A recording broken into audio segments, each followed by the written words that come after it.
All right. We are live, I believe. Let's hope. So this is a kind of experiment for us, so bear with us as we go through this. We kind of got together as a group and thought, what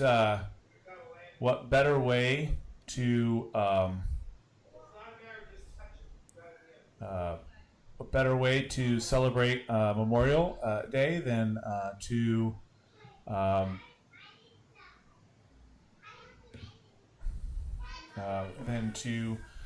talk about Memorial Day and kind of what it means to us. And we have all lost comrades and compatriots in arms in battle, and so kind of want to reflect on that and kind of discuss that amongst ourselves. So thank you for joining, if you're joining us. And then also, this is going to be a bonus podcast as well. So thank you to Jason Beardsley for joining us, and Jeremiah is here, and I'm here, of course. And so, Jason, I'm just going to kick it off to you. Memorial Day. You know, what does it mean to you? Why does it hold special significance in your heart? And kind of talk to us about some, a story or two, if you will, of those that you remember the most on this day. Hey, thanks, Nathan. Thank you, Jeremiah, for having me on. But what an amazing weekend for us and as Americans, really, to stop, reflect, and look backwards, basically to, I think, the heroes that served among us that never came back from the battlefield. And we've lost them from the beginning of this sort of continent, this experiment in the American government system, all the way to, recent losses on today's battlefield.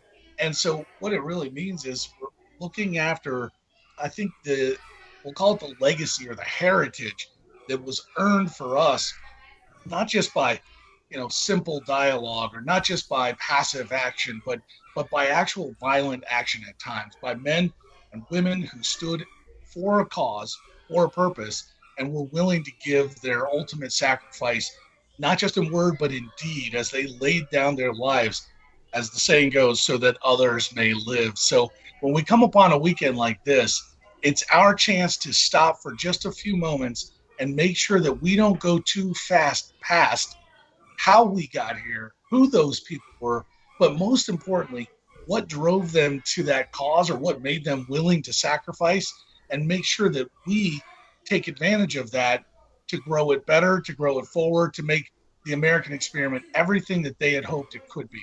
Whether they laid down their arms in the Revolution, or in the Civil War, or in World War I or II, or so many other conflicts, or where they are today in Iraq, Afghanistan.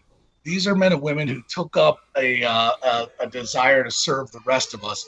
So I think to us, it's, especially if you're a service member, it's just a chance to go back and remember those people that either inspired us, walked alongside us, led us, and never had a chance to make it back. But we get to spend time with our families. If you have the family, or we get to celebrate with a picnic or Memorial Day barbecue, they don't have that any longer. And if we just kind of ignore that, or bypass it, or too quickly look by it, then we're doing a disservice to everything they laid down their lives for. And so I love this occasion. If you're in Washington, D.C., you can see dozens of memorials, or anywhere around the country, there's a graveyard nearby, or a cemetery that caters to the veterans. And it's an appropriate thing to stop and pause and reflect, not just on who they were, but on why they did what they did. I think that, to me, is the most important thing, knowing the why. Yeah, outstanding. And of course, as always, well said. Well said. Jeremiah. Yeah, I mean, one of the things that I've noticed is, especially online, when you see people post about Memorial Day as it starts to roll around each year, is that you hear different sentiments relating to thanking veterans, to thanking those who are currently serving, remember everyone deployed, and even issues related to veteran suicide. And so part of the reason that we wanted to get together and have this discussion too is, what is Memorial Day? What was it meant to be? How can we best honor those who have gone before us? Because at the end of the day, us three here together are veterans. We have served, but it's not about us, So if you thank us for a service, it's appreciated, sure, and it's appreciated any time of the year. But especially this time of year, it's not about us. It's not about those of us who are still in the uniform. It's about those who, like you said, Beardsley, who didn't make it back, who aren't able to enjoy that next Memorial Day or that next Veterans Day. And that's something really important to remember, that it's not about us as veterans. It's not about us that are currently serving. It's about those who never made it home.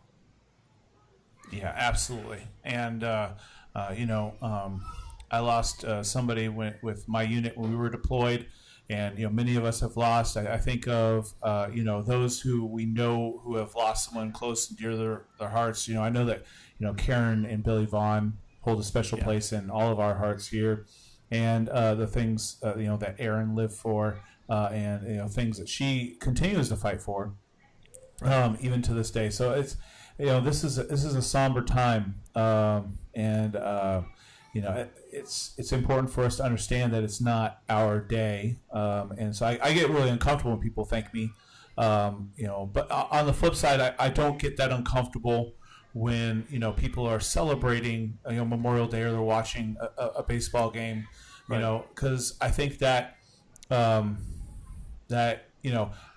Reagan in 1985, he kind of talked about it, and so actually I'm going to play a clip from a Ronald Reagan speech on Memorial Day that we can reflect on. So bear with me as I try to switch over here, which is always an interesting thing. Oh. All right. And hopefully the audio works. So here we go.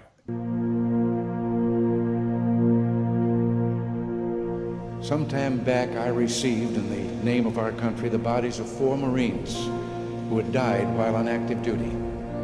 I said then that there is a special sadness that accompanies the death of a serviceman, for we're never quite good enough to them.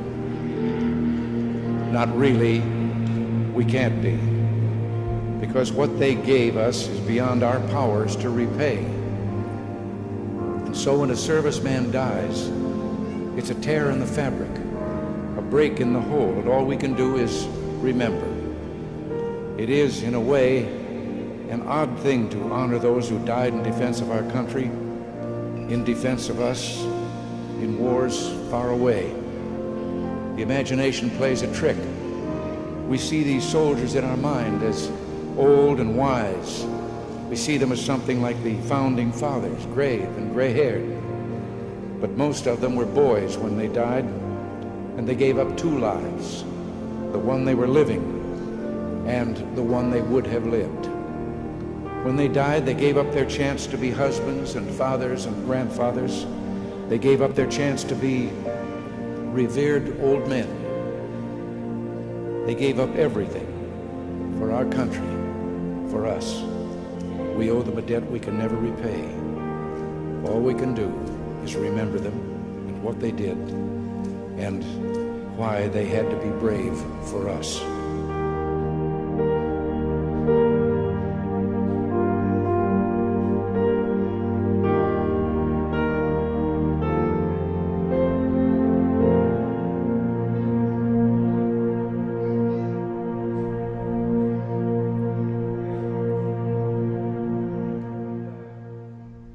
Man, I miss that guy. just the pure statesman and man. But I think it's really a valuable testament to what this weekend's all about. But going back to what I was saying, these men and women, they gave up two lives, right? Their current life and their future life. And I know that if I was giving up my future life for those around us, I want it to constantly be a solemn occasion, right, of them remembering me. I want them to actually go out and kind of live their lives, because that's the purpose. The reason that we have freedom is not just so we can have just the abstract political freedom, but it's so we can actually enjoy that freedom. And right. That we can actually do things, and we can actually gather together in a football stadium without fears for our lives, and we can gather together in churches without fears for our lives, and we can actually participate in community at a level that those who have gone before us have never been able to achieve it, and that we can sit on a Sunday afternoon and record a Facebook Live, and that we can participate in the technology and the things that we have, that all falls into it. But it's important to remember who gave us the ability to do that, and it's those men and women who sacrificed so that we could experience that. Yeah, I mean, sometimes you'll hear people say, it's this weekend it's not about barbecues and picnics, and while that's true, it's not. I would add to that, it's not only about those things, but in some ways it is about those things. I don't think that we should be ashamed about having a good time. I don't think we should be ashamed about celebrating that freedom that has been given to us. Those of us that have lost friends and brothers or sisters in arms. I know that those people would not want us, every single day being just a solemn and somber remembrance of them. There's a time and a place for that, of course. And I also want to be sensitive to those that, Memorial Day is a tough time every time it comes around. And I want to be sensitive to that. But at the same time, there is something to be said for celebrating that freedom that's been given to us. It came at a cost. It came at a price. It came at a heavy cost. Yeah.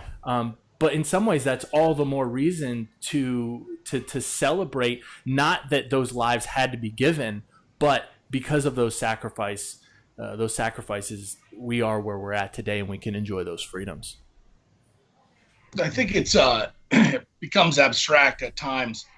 We talk about the burdens or the cost of freedom, or these people in abstraction. So I think on Memorial Day, it's appropriate to at least get a hybrid summary, if you will, of where we've been and how we got here. When I think back to the regular Continental Army fighting alongside the British and the French and Indian War for control of something like the Monongahela or Allegheny Rivers and the conflicts there. And, carving out a defense of places like Fort Duquesne and Washington, famously fights in that, and lose many there. And then 20 years later, 15 years later, we end up in another place where Lexington and Concord, you hear the shot heard around the world, and men in arms stood up again and willing to lay down their lives to resolve this question as to whether we could govern ourselves, or whether we were only stuck governing by the king. And then even years after that, not many. We have this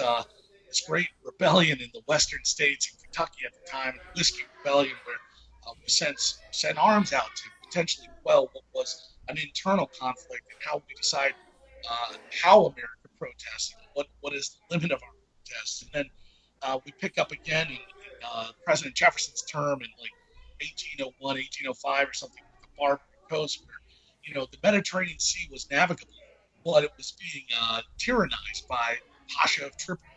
We sent a handful of Marines and an old army general down into the desert, with 300 camels, to come back and release our sailors, burn our ships, and make sure that we had free trade along the Mediterranean. That was something the French didn't do, the English didn't do it, the Spanish couldn't do it, but a young country, the United States, could totally do it.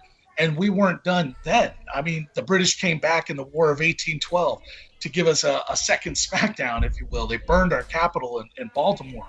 We lost soldiers to the cause again, defending that capital. And then again, you've got Fort McHenry being bombed all through the night, where Francis Scott Key writes this meaningful poem to capture how he felt about the flag, and seeing it for the first time in his mind as a unifying force. And then we get into places like the Battle of Lake Erie, where an overwhelming British fleet who is superior to the United States gets bested by guys like Commander McDonough, who end up, again, saving the cause of liberty.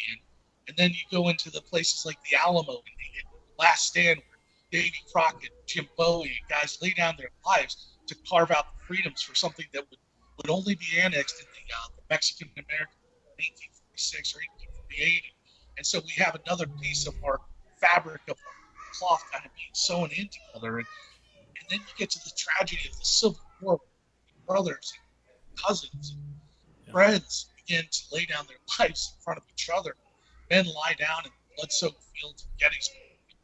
Joshua Lawrence Chamber famously wins the left arm with a little round top, decides at the risk of losing his life to make that charge and support and stand in firm place, saying, no, we will not give up this land. And we see it again in Spanish America, lay down our lives to liberate the Cubans. And then in 1901, the Boxer Rebellion in China, far-flung places that Reagan talks about, I don't know, 2,000 missionaries were slaughtered, and Christians and people that were Westerns. Nobody had any defense of them at the time, and we sent our Marines in once again. These are the kind of people that stood up. And then in 1914, 16, and 17, in World War I, we sent our men to go liberate the continent of Europe. That was one of the bloodiest tragedies of all time. We hoped that this would end all wars. We would end up right back at it. World War II, and Bastogne, and laying down on the beaches of Normandy, 10,000 a day. We moved past that to Korea. Now 50 years, 60 years past that, finally getting some comity among the parties. But we had men that died in the frozen fields of the chosen reservoir, carving out a fruity defending the South.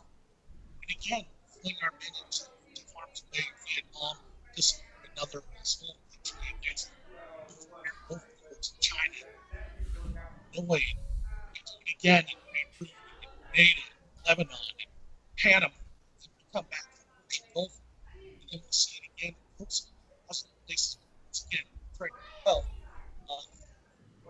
bring some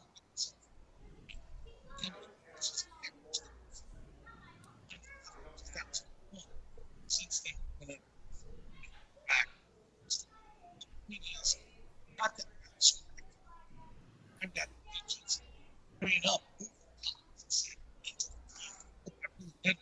They were going over the top of the stage. I moved part one into the teeth. One, after having lost the games, clearly shoot, knife, follow mark. Yeah. This is the truth. This is not the abstract. This is the guy who says, from World War II, charging the islands in Iwo Jima or South Pacific, that, he's down to his last bullets in his magazine. And I heard an old veteran talking about saving those last rounds and using his knife because he didn't want to be without that last round of ammunition. Men that laid down beside him in the numbers of hundreds and thousands. Over and over again, what we see is a willingness to serve something greater than ourselves. And I like to take that back to, I think, one of the greatest speeches of all time, where Pericles is, Thucydides is writing the words of Pericles in this great funeral oration, recommending that the Athenians, who had lost their service members in this war, this great war, they had to stop and pause and reflect. What was it that drove them to this cause? What was it that inspired them? What I like, he says, is that what really inspired him is us. At the time it was Athens, but today it's us. It's America. It's what you said, Nathan. It's driving by on a Sunday and seeing your church parking lots filled, or seeing kids play out on the playground, or joining the baseball leagues, or soccer, or football, whatever they like. It's about watching someone grow up, pursue their dream in acting, or singing, or art. It's about a civilization that allows you to be whatever it is you want. You're not tied down to your dad's job. If he was a plumber, if your mom was a teacher, you get to be who you want. In America, we uniquely stood up and said the individual has the right to charge his own destiny, and he may lose or win on that. And some people chose their destiny in the service of others, and that was their greatest achievement, and they died in the battlefield.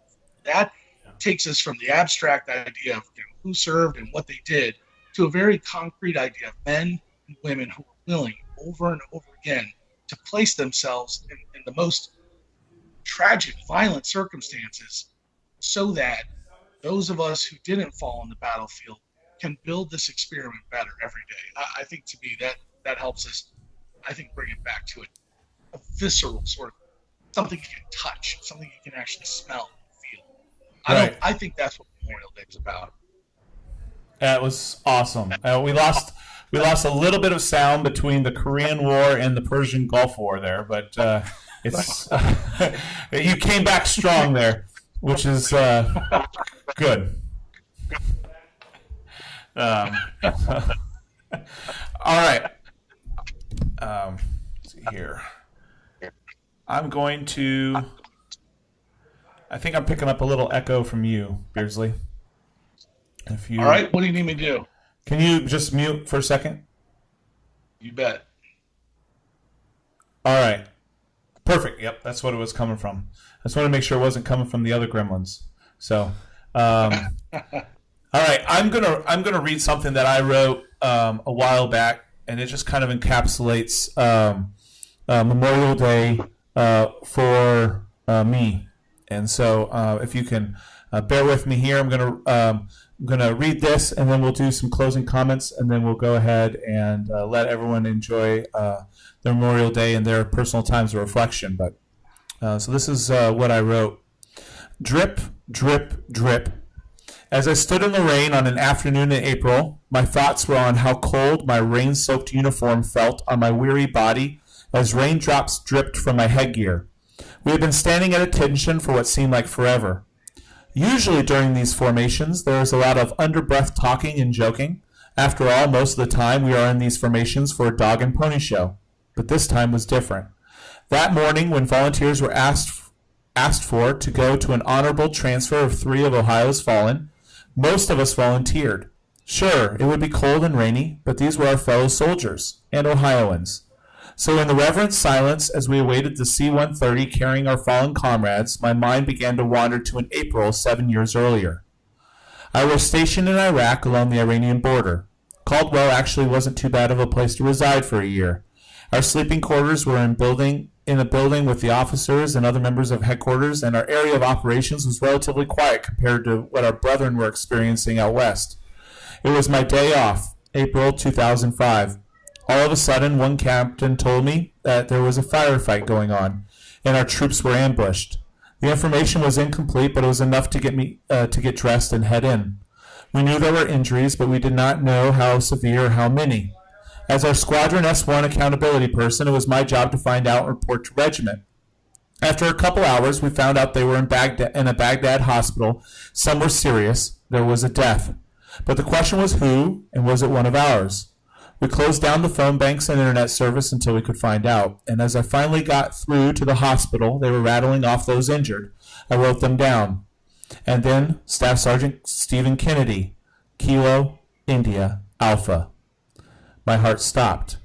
We had heard a rumor that Staff Sergeant Kennedy had been killed, but this was final. As we lined up as a squadron to pay our final respects by saluting the infamous rifle boots and Kevlar, it was solemn. A wave of regret over most of us. We now had a debt we couldn't ever repay. We now had to live as to not taint that he had done for us. Rest in peace, Sergeant First Class Kennedy, April 4th, 2005, Turkey Village, Iraq. Drip, drip, drip. As the unmistakable hum of the C-130 nears where we are, the families are now ushered out, joined by the top commanders and the governor. The worst part is seeing the kids. I had resolved not to shed a tear, but that breaks me.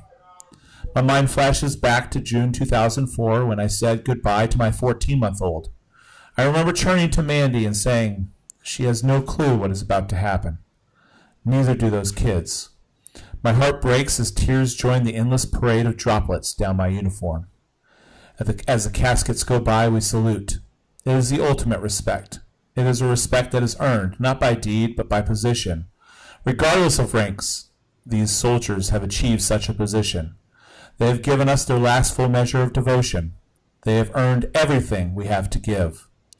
1, 2, 3 heroes loaded by an honor guard, whose performance is so professional, so dignified.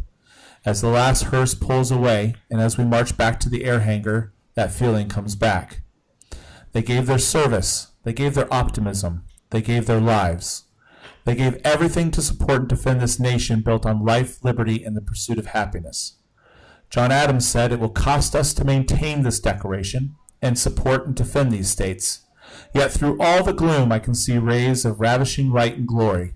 I can see that the end is worth more than all the means." What do we owe them for these rays of ravishing light and glory, burning bright in our hearts today?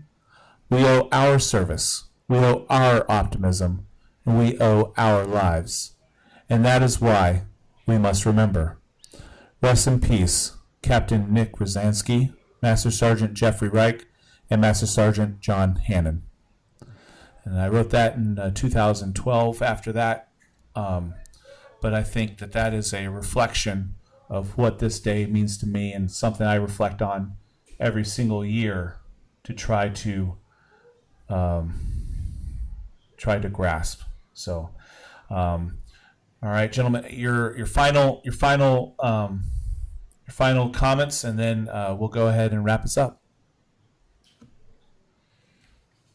Well, for me, just want to reiterate, in the midst of the picnics and the barbecues and the family time, take some time to honor the fallen. Take some time to remember those who sacrificed so much, and the families and everyone they left behind. But at the same time, enjoy your friends, your family, and your freedom that they provided for us. So. Beardsley, final comments? Yeah, I think I'd have to say, listen, the greatness of this experiment has been defended in blood, and the way we honor those who fell is, number one, we remember their sacrifice. Yeah. We ask ourselves, number two, why? And then number three, we make some gesture, some commitment to act in a way that honors that. And for me, that's leadership. Leadership in the family, whether you're husband or wife, son, brother, daughter, sister, doesn't matter. Leadership in your community, getting in front of people and inspiring them about what it was that you believed made your service great. And even if you're not in the military, what it is makes this country great. And then how do you make it even better? There's a lot of people that will complain. There's a lot of people that will bemoan or apologize, or they'll talk about all the negative. But for those of us who truly believe something great has been done here, it's our duty and our obligation, if we really believe in that sacrifice, to get in front of our own lives and lead in a way that lives up to that. We go over the top and into the teeth in our everyday life, whether that's in our career, whether that's in service to the military, or whether that's inside our families. Don't let someone else lead us down a road that you don't want to go. And it's incumbent upon those of us who know what America actually stands for to continue this experiment. That to me is what we start on Memorial Day every year. Amen. All right.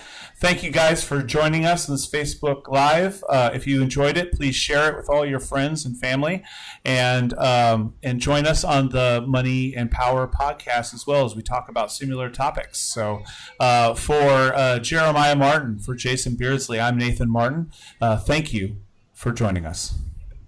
To the fallen. To the fallen.